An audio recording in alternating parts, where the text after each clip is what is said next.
ఆడించి అష్టాచమ్మ ఓడించావమ్మా నీ పంట పండిందే ప్రేమ నిజంగా నెగ్గడం అంటే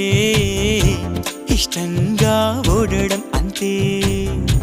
ఆ మాటే అంటే ఈ చిన్నారి నమ్మదేంటమ్మా నిజంగా నెగ్గడం అంటే ఇష్టంగా ఓడడం అంతే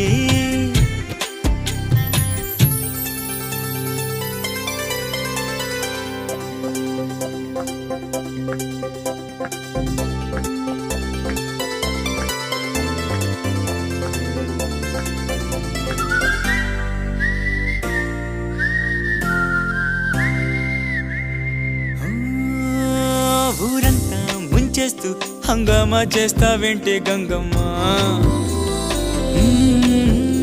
ఘోరంగా నిందిస్తూ ఈ పంతాలెందుకు చాలే మంగమ్మ